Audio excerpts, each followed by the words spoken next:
Hello साथीहरु welcome छ है मेरो न्यू मिनी व्लगमा चाहिँ यो चाहिँ मेरो भिडियो चाहिँ हिजोको मेरो छोराको बर्थडे को भिडियो हो है। बर्थडे को लागि हामी चाहिँ थोड़ा डेकोरेसन गर्नको लागि चाहिँ बेलुन सेलुन फुलाउँदै छौं। हामी दुई भाइ मिलेर चाहिँ डेकोरेसन गरेको थियौं। अनि अब खासै त्यति ठुलो धुमधामसँग चाहिँ बर्थडे मनाएको हैन, हल्का फुल्का भयो। त्यही पनि अब बेलुन सेलुन अलिअलि चाहिँ डेकोरेसन त गर्नु पर्यो भनेर हामी दुई भाइ मिलेर चक्क डेकोरेसन चाहिँ गर्यौं है। अनि चाहिँ त्यति खासै डेकोरेसन गर्न चाहिँ आउँदैन थियो हामीलाई, त्यही पनि अलिअलि चाहिँ गरायौं हामीले डेकोरेसन। अनि यो बेलुन नमिलेर यहाँ मिलाउन नसकेर हाम्रो त्यो जति चप्काए नि उक्किजानी के त्यो टेप पनि अलि उ परेछ, डुप्लिकेट चाइनाको माल परेछ क्या।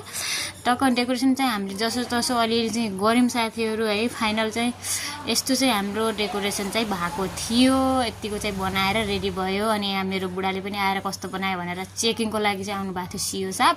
अनि चेक गरेर पनि उहाँले अब ठीक छ भन्ने सकेपछि म चाहिँ खुसीले नाचे। त्यसपछि सबै सामानहरु पनि राखिसके मैले। केक सेक ल्याएर पनि केकमा अब क्यान्डल स्यान्डल पनि लगाएँ। मेरो भाइ बुहारी चाहिँ भिडियो बनाउने अब क्यामेराम्यान हुन् मेरो है। अनि त्यसपछि चाहिँ अब साथीहरु यस्तै भयो बर्थडे। बाँकी चाहिँ अब केक सेक काटेको अर्को भिडियोमा देखाउने छु है।